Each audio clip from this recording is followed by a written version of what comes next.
semakin lama dia semakin besar. Ya, kalau macam contoh lah, ya macam yang ini yang kita tanam melalui umbi belah ini misalnya, kita garansi misalnya 1,5 tahun, itu bisa mencapai 3 sampai 4 kilo. Kalau kita mau kasih 2 tahun, mungkin lebih besar lagi, sampai 3 tahun, mungkin sampai bisa sampai 5 sampai 7 8 kiloan.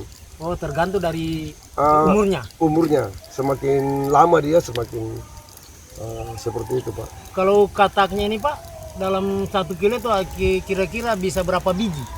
1 pohon maksudnya, Pak? Iya, satu katak berapa biji bisa naik 1 kilo? Oh iya, tergantung, Pak. Jadi biasanya tergantung, ada yang kalau katak super itu ada yang 70 biji 1 kilo.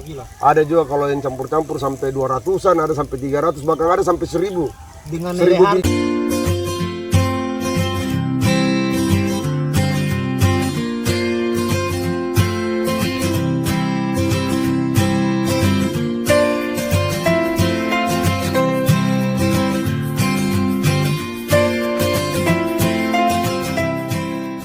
Assalamualaikum warahmatullahi wabarakatuh. Selamat sore, salam petani Indonesia. Jadi saat ini kita berada di Desa Wani Lumbu Petigo, Kecamatan Tanah Torea, Kabupaten Donggala. Kami dari masyarakat ataupun kelompok tani dari Desa Wani 1 berencana ingin berkunjung di pembibitan yang berada di Desa Wani Lumbu Petigo. Jadi kita langsung saja, Pak, ke pembibitan. Jadi menurut informasi ini pembibitan baru sekitar beberapa bulan berjalan. Kami juga belum mengenal persis pembibitan seperti apa dan tanamannya itu bagaimana prospeknya ke depan. Jadi kita akan berbincang dengan Bapak yang punya pembibitan ini. Oke, kita langsung ke sana.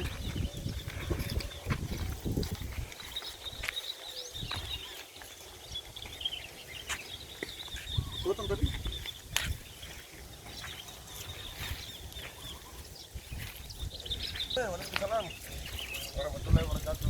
Pak. Selamat sore, Pak. Alhamdulillah, baik, Pak. Pak siapa? Pak. Oh, siap, Pak. Ya, sini, Pak. Mari Pak Iman. Ya, dulu Pak, dulu Iya. di sini. Alhamdulillah. Jadi kami Pak dari petani Desa Wani 1. Iya. Jadi bersama saya ini ada Pak Caco, ada Pak Imam juga, Pak Ansar, ingin mengenal lebih dalam tentang tanaman porang itu. Iya. Ya, jadi beberapa bulan ini kan kita sudah mendapat informasi tentang sebuah tanaman yang saat ini sementara viral. Betul. Ya, jadi ada beberapa pertanyaan dari kami. Kalau memang ternyata tanaman ini punya prospek yang bagus dan baik untuk petani, kenapa kita tidak kembangkan di desanya kita? Ya, jadi untuk sekedar bincang-bincang juga ini, Pak, ada sedikit mungkin yang bisa kita berbagi informasi apa itu tanaman porang, bagaimana pemasarannya, bagaimana penanamannya. Oh, siap. Iya. Oh iya, Pak, makasih banyak nih Pak Arif, Pak Imam, Pak Caco ya atas kedatangannya di tempat kami ini. Jadi kami di sini ini di Desa Wani 1 Lumbu Petigo, tepatnya di Kabupaten Donggala, Sulawesi Tengah. Jadi kami buat pembibitan sini kurang lebih areal sekitar 3 sampai 4 hektar. Tapi itu tergantung nanti kalau memang dibutuhkan yang lebih besar, maka kita sudah siapkan juga. Jadi pertama-tama saya katakan bahwa tanaman porang ini yang sementara di dalam Pak Arif tadi adalah tanaman yang lagi viral. Jadi tanaman ini, Pak, jenis undulian, dan ini tanaman ini tanaman ekspor yang diekspor ke luar negeri, baik itu ke Cina, Korea, Jepang, bahkan di daerah Eropa juga sekarang lagi gencar-gencar seperti Australia, Jerman, bahkan Amerika sendiri sekarang lagi lagi banyak berminat. Bahkan di Vietnam juga kemarin berita kita dengar bahwa dia butuh untuk bulan-bulan 1, bulan 2 butuh sekitar 1000 kontainer jenis porang. Jadi perlu kami sampaikan bahwa tanaman porang ini adalah tanaman yang menurut kami itu tanaman yang tahan banting. Dia bisa hidup dan bisa tumbuh di mana saja. Dia bisa tumbuh di daerah pegunungan boleh, dia bisa hidup di daerah yang dekat laut seperti ini kan, tidak terlalu jauh dari laut juga bagus. Bahkan struktur tanah juga pun tidak ada problem. Cuma yang biasanya teman-teman kita lakukan kalau di daerah yang seperti daerah-daerah yang agak kerendahan, makanya biasanya kami bedeng-bedeng dia. Itu pun kalau di daerah yang dataran-dataran tinggi atau yang bukit-bukit tidak perlu kita bedeng-bedeng. Dan itu jarak tanaman ini sebenarnya itu kalau yang biasa kita lakukan, ada yang teman-teman juga 80 kali 70, 30 kali 70, 30 kali 80 tergantung seperti itu. Jadi tanaman ini juga sebenarnya kenapa lagi digandrungi bahkan lagi diburu-buru bibitnya porang ini, karena memang sangat menjanjikan sekali untuk tanaman ini. Bahkan tanaman ini bisa menghasilkan menurut hitungan-hitungan kami per hektarnya itu bisa menghasilkan di atas 2 miliar, karena tanaman ini penghasilannya ada dua. Di samping umbinya yang diburu untuk diekspor, kataknya juga itu lagi diburu untuk ditanam. Jadi dia menghasilkan katak itu katak itu adalah tumbuhan yang buah yang hidup di selangkang-selangkangan ini. Biasanya satu pohon biasa ada sampai 10, sampai 5, bahkan sampai 20-an kalau dia sudah besar. Seperti itu. Dan itu juga mahal, Pak. Itu juga mahal. Harganya harganya bibit katak seperti itu. Jadi ini yang sementara kita budidayakan di daerah sini, ini pembibitan ini sekitar 300.000 pohon. Kita target di sini sekitar 2 jutaan. Kita berharap bulan 2 nanti 2021 itu sudah tuntas semua sekitar 1 sampai 2 jutaan.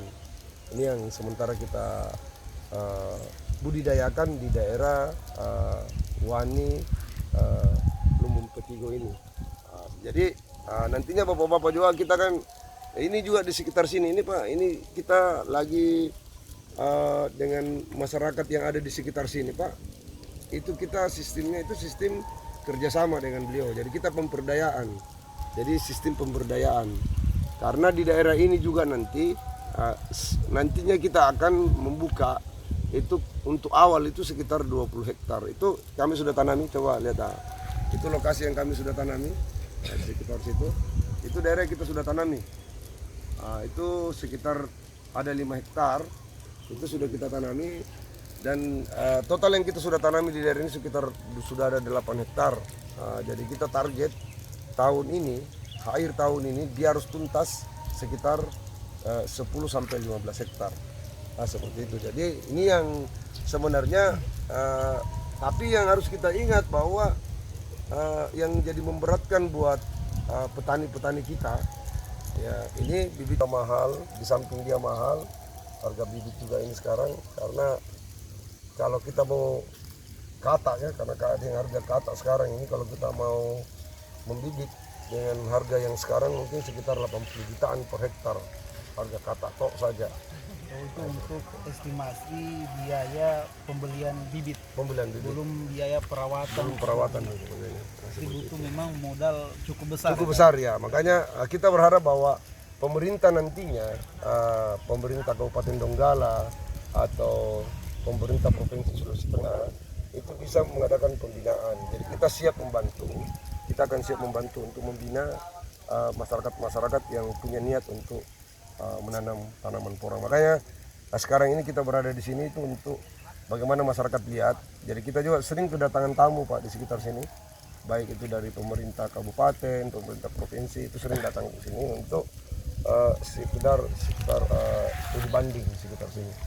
Seperti itu Pak. Jadi itulah tadi, jadi kita pikir untuk tanaman porang ini sudah kita kenal juga bahwa memang tanaman porang ini sejenis umbi-umbian. Cuma memang Pak, persoalan tanaman ini yang menjadi tanaman ekspor, biasa kendalanya di petani itu Pak tentang pemasarannya. Iya. Nah, yang kadang bagus terdengar, tetapi begitu hasilnya Iya. itu ada trauma di petani tentang penjualan tanaman-tanaman yang punya nilai jual ekspor. Iya, iya. Bagaimana jaminan tentang pemasarannya ini Pak kepada petani? Iya, jadi tanaman porang ini adalah tanaman hampir 99% tanaman ini adalah tanaman ekspor. Jadi hampir 99% dia ini diekspor. Jadi tanaman ini sebenarnya banyak sekali kegunaan. Jadi pertama kegunaan ini untuk menjadikan lem perekat untuk pembuatan lem pesawat untuk pesawat terbang. Terus di bidang obat-obatan seperti tempat kapsul itu terbuat dari porang. Terus untuk daerah kosmetik, untuk bahan makanan ini juga dijadikan bahan makanan seperti misalnya kalau biasa kita lihat ibu-ibu yang menengah ke atas biasa konsumsi itu beras shirataki namanya. Nah, itu terbuat dari porang. Jadi beras shirataki itu untuk ibu-ibu yang lagi mau diet dan sebagainya seperti itu. Jadi ibu diet itu dia makan itu beras shirataki karena beras shirataki ini porang ini hampir dibilang kecil kandungan karbohidrat, kecil sekali kandungan kalori, bahkan gula itu juga sangat kecil sehingga ibu-ibu sekarang itu senang itu makan beras shirataki yang terbuat dari porang itu untuk apa? Untuk diet. Nah, seperti itu. Jadi kita jangan khawatir bahwa begitu nanti kita tanam tidak ada pembeli. Kalau untuk wilayah Sulawesi, itu wilayah Sulawesi, Pulau Sulawesi ini mungkin sekarang itu sudah ada di Makassar itu kalau tidak salah ada 7 sampai 8 pabrik yang ada di sana di daerah Sulawesi Selatan. Di Sulawesi Selatan itu sudah pada. Dan kita rencana tahun depan insya Allah panjang umur kita akan membuat juga di daerah Kabupaten Pasangkayu. Daerah Pasangkayu dari sini kan dekat dia. Ini kita akan rencana membuat tahun depan itu salah satu pabrik di daerah Pasangkayu. Itu jadi di situ nanti semua hasil-hasil yang ada dari Sulawesi Tengah untuk sementara kalau yang belum ada pabrik Sulawesi Tengah akan kita beli dan kita akan bawa ke sana. Seperti itu.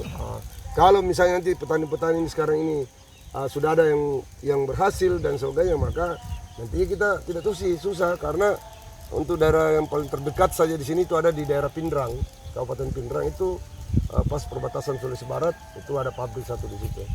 Seperti itu. Jadi inilah yang kita akan edukasi kepada masyarakat terutama di Sulawesi Tengah ini supaya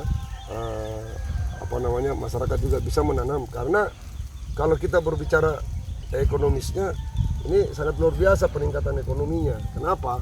Karena porang ini di samping barang ekspor bisa untuk jadi bahan makanan juga. Ini perkiraan kita sebenarnya bisa sampai 3 miliar, 2 sampai 3 miliar Anda punya hasil. Itu bisa kita lihat karena dia penghasilan ada dua. Dia menghasilkan umbi dibawa nantinya pada saat ditanam. Ada juga buah di katanya. Ini juga mahal untuk penanaman, untuk ditanam nanti. Sehingga tanaman ini menghasilkan dua macam penghasilan, bisa untuk umbinya, bisa untuk buahnya atau katanya, seperti itu. Kemudian umur untuk panen Pak? Iya, kalau panen estimasi per hektarnya kira-kira berapa bibit yang ditanam yang dibutuhkan untuk per hektarnya? Kalau per hektar itu Pak, karena dia jarak 80 kali 30 itu 80 cm kali 30 cm itu kira-kira 40 ribu pohon. Nah, kalau misalnya ini kan ada berapa macam ini kita tanam di sini, ada di sana ada dari spora, terus ada dari kata, ada sebagian yang kecil-kecil dari kata.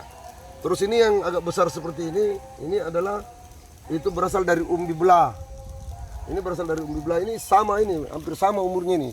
Seperti ini hampir bersamaan kita penanamannya, cuma dia agak besar kalau umbi belah. Nah, inilah yang nanti kita umbi belah ini yang akan kita tanam di lokasi-lokasi masyarakat yang ada di sistem kemitraan. Yang 20 hektar ini kita sistem kemitraan. Ini nanti akan kita tanam bibit umbi belah. Kalau macam umbi belah yang seperti ini Pak, ya, ini kita garansi itu minimal 1,5 tahun itu sudah bisa mencapai 4 kiloan. Ya, ini sekitar 1,5 tahun, 1 tahun 3 bulan atau 1 tahun 6 bulan itu sudah bisa mencapai sekitar hasil umbi yang dia dapatkan itu sekitar 4 sampai 5 kiloan. Nah, sementara kalau yang kata-kata yang seperti ini, yang kecil-kecil seperti ini itu 2 tahunan lah, 2 musim istilahnya. Itu 2 musim baru kita bisa panen. Nah, dan ini kita di sini betul-betul kita pembibitan ini ada berapa tempat Pak. Jadi bukan kalau di Sulawesi Tengah cuma satu. Kami juga ada bangun pembibitan di daerah Sulawesi Barat, tepatnya ada di daerah Mamuju, ada di daerah Pasangkayu, bahkan di daerah Polman juga ada satu, Kabupaten Polman. Seperti itu. Berarti untuk panennya nih Pak, dia untuk panen katak itu dia sekitar 6 bulan setelah tanaman dia panen katak. Untuk umbinya dia nanti setelah umur 2 tahun atau lebih. Iya, jadi dia pada saat kita setelah penanaman, jadi awal kita penanaman biasanya yang pengalaman kami di penanaman seperti itu biasa 5 bulan. 5 bulan itu sudah dorman istilahnya. Nah, ini seperti ini. Nah, ini sudah ada katak dia ini baru umur 1 bulan lebih. Ini sudah ada katak walaupun masih kecil. Nah, ini sudah ada kataknya dia. Ini nanti pada saat katak ini atau buah ini biasanya sudah besar, itu dia akan dorman, akan mati. Tapi sebelum dia mati akan tumbuh lagi seperti ini ya. Ini ada tunas baru. Nah, ini ada tunas baru ini. Ini akan tumbuh lagi dan itu menghasilkan katak lagi. Dia menghasilkan katak. Biasanya satu pohon itu satu pohonnya ada, kalau yang sudah agak besar seperti ini biasanya sampai 5, 6, bahkan sampai 10. Karena di sekitar semua dahan-dahan ini itu akan ada nanti tumbuh namanya katak atau buah yang tumbuh di daerah selangkangan dahan seperti itu. Jadi ini kalau macam ini dia 6 bulan. Jadi dia biasanya proses kalau 2 tahun itu biasa sampai 4 kalian. 4 kali dia dorman. Dia 4 kali dorman, setelah itu tumbuh lagi 4 kali dorman. Nah, itulah menghasilkan katak kita itu cukup besar lah untuk menghasilkan katak satu pohon. Seperti itu. Jadi Pak Caco bisa ditanyakan, karena saya lihat ini tumbuhan ini punya beberapa jenis ini. Kalau di sekitar kita kayaknya banyak juga yang seperti ini. Oh iya betul Pak. Untuk di daerah sini ini ada beberapa jenis tumbuhan seperti ada namanya iles-iles, walur, ya terus yang di sini itu banyak suek. Nah itu yang jenis di sini yang saya lihat banyak sekali suek di sini. Dan porang itu hampir sama Pak. Jadi dia punya batangnya, daunnya itu hampir sama. Cuma yang membedakan itu kalau tanaman porang itu dia punya katak, dia punya buah. Sementara yang 3 jenis tadi iles-iles, walur dan suek itu tidak punya buah, tidak punya katak namanya. Nah, yang kedua, kalau kita mau membuktikan yang mana ini porang atau bukan itu tergantung dari batangnya Pak, yang seperti ini. Nah, kalau porang itu batangnya dia halus. Kalau kita raba-raba seperti ini, dia sama Pak, agak loreng-loreng juga. Kalau kita pengen dia halus. Kalau macam suek, walur atau iles itu biasanya dia kasar. Dia kasar kayak kertas gosok di sini dia punya batang. Nah, itu perbedaannya sebenarnya. Kertas pasir. Ya, jadi itu ada 2 perbedaan sebenarnya. Pertama kalau porang itu dia punya katak, punya buah, sementara yang lainnya tidak ada. Terus dia punya batang kalau sudah tumbuh seperti ini, itu membedakan. Yang kedua, kita bisa belah. Jadi kita bisa belah. Kalau isinya dia, kalau porang itu dia warna agak ke kuning orange seperti itu, tapi dia tidak punya serat. Kalau yang lainnya itu seperti waluk itu ada serat di dagingnya. Pada saat kita belah itu dia berserat. Sementara kalau porang sama sekali tidak. Dan warnanya putih dia. Dia putih. Kalau ada yang iles-iles itu dia agak putih. Kalau ini dia agak kuning kemerah-merahan. Seperti itu. Itu dia punya warna umbi di dalamnya. Jadi banyak perbedaan. Jadi makanya biasa ada petani Pak bukan porang bukan, bisa kita bedakan dengan dari batang. Kalau dia sudah tumbuh besar kita lihat batang. Kalau dia tidak ada kataknya berarti bukan porang, atau dia agak kasar di sini berarti itu bukan porang. Kalau ini Pak, kalau seumpama dalam 1 kilo ini berapa biji maksimalnya dalam 1 kilo? Dia punya umbi. Oh tergantung Pak. Jadi tergantung. Kalau kita mau kasih 1 musim, 2 musim, 3 musim, bahkan sampai 4 musim, jadi semakin lama dia semakin besar. Ya, kalau macam contoh lah, yang macam yang ini yang kita tanam melalui umbi belah ini misalnya, kita garansi misalnya 1,5 tahun, itu bisa mencapai 3 sampai 4 kilo. Kalau kita mau kasih 2 tahun, mungkin lebih besar lagi, sampai 3 tahun mungkin bisa sampai 5 sampai 7, 8 kiloan.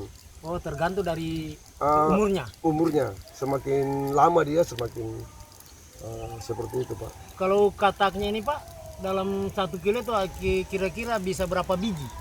1 pohon maksudnya Pak? Iya, satu katak Ya. berapa biji bisa naik 1 Oh kilo? iya, tergantung Pak. Jadi biasanya tergantung, ada yang kalau katak super itu ada yang 70 biji 1 kilo. 1 kilo. Ada juga kalau yang campur-campur sampai 200-an, ada sampai 300, bahkan ada sampai 1000. Dengan nilai 1000 harga biji. Pak? Kalau sekarang harga, kalau kita makanya karena kemarin kita ambil bibit di daerah Jawa Pak, di daerah Jawa Timur di Madiun. Saya ambil, ada juga di Ngawi, kita ada juga ambil di Ponorogo. Itu harga kalau untuk sekarang, coba kita sudah komunikasi itu dia bisa mencapai sampai 400-an ribu per kilonya, ya 400.000, 300 sampai 400.000 per kilonya itu sudah terima di daerah Sulawesi Tengah sini. Jadi cukup mahal Pak. Bibit katak ya. Bibit kata Kalau itu. untuk bibit di polybag ini Pak, bagaimana pemasarannya di sini? Apa teman-teman petani juga mungkin tertarik untuk Iya. membeli di pembibitan ini seperti apa Pak? Iya, jadi kalau nanti misalnya ada petani, nanti ada masyarakat yang mau membeli, ya silakan datang kemari Pak. Langsung saja Pak. Langsung saya kemari, nanti ada teman-teman di sini yang memang yang diperuntukkan untuk bagian pemasaran. Silakan nanti komunikasi dengan beliau. Nanti komunikasikan saja Mungkin dia. bocoran sedikit Pak, standar harga per polybagnya berapa? Ini sekarang kalau dengan harga yang ada sekarang Pak, karena ini harga lagi mahal, kita belum bisa memberikan standar. Tapi minimal harga kalau dia sudah umur 3-4 bulan, ini kan baru 1 bulan ini Pak, 1 bulan setengah. Itu kalau sudah 3 bulanan, 4 bulan mungkin bisa mencapai di atas 10 ribuan per pohon. Ya, sekitar 10 ribuan per pohon yang kita mungkin yang dijual nanti di sini. Berapa sebenarnya standar bibit ini harus dipindahkan sudah? Sebenarnya dia begini Pak. Umurnya ya? Iya, umurnya Pak. Nah, Di jadi polybag langsung ke tanah. sebenarnya dia sekarang ini sudah bisa dipindahkan. Mau pindahkan juga. Sebenarnya sekarang ini sudah bisa kita pindahkan kalau mau dipindahkan. Tapi kalau dia semakin besar dia semakin bagus. Karena risiko untuk yang sudah di polybag seperti ini terus ditanam, risiko mati itu sangat kecil sekali. Jadi dia kalau untuk hidup yang agak tumbuh hidup itu besar sekali, dia sampai 99% kami jamin itu pasti akan hidup seperti itu. Untuk kalau yang di polybag dibanding kalau kita langsung misalnya beli katak saja atau umbinya kita langsung tanam, itu risikonya juga udah tinggi. Biasanya itu sampai cuma 60-70% tumbuh. Tapi kalau kita sudah polybag seperti ini, itu biasanya 99% itu. Dan ini tahan Pak. Kalau yang seperti tanaman ini tahan banting dia. Dia pun tidak kena air selama 3 bulan, 4 bulan dia tidak. Yang penting dia sudah tumbuh seperti ini ditanam. Dia pada saat tidak misalnya ada kemarau panjang 3 bulan, 4 bulan dia tidak ada masalah. Dia paling nanti kalau dia dorman saja dia mati, daunnya dia akan kering. Tapi begitu kena hujan dia akan tumbuh tunas baru. Dia akan tumbuh kembali. Dia akan tumbuh kembali tunas baru.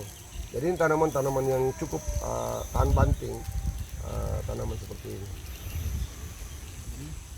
Boleh kita Oke. Iya. Jadi nanti disampaikan saja dengan masyarakat Pak, bahwa nanti silakan ke sini kalau mau minta penjelasan sama kami tentang porang, insya Allah kami akan siap. Ada juga anggota-anggota kami di sini yang kami sudah paham tentang porang seperti itu. Oke Pak ya. Jadi sebelum kita tutup, jadi kita ucapkan banyak terima kasih. Itulah tadi bincang-bincang kita di pembibitan porang, tepatnya di Desa Wani Lumu Petigo tadi bersama Pak Rayu. Dan insya Allah tanaman porang di Desa Wani dan sekitarnya bisa berkembang dalam rangka meningkatkan kesejahteraan ekonomi para petani. Oke, sampai jumpa. Assalamualaikum warahmatullahi wabarakatuh. Salam petani Indonesia.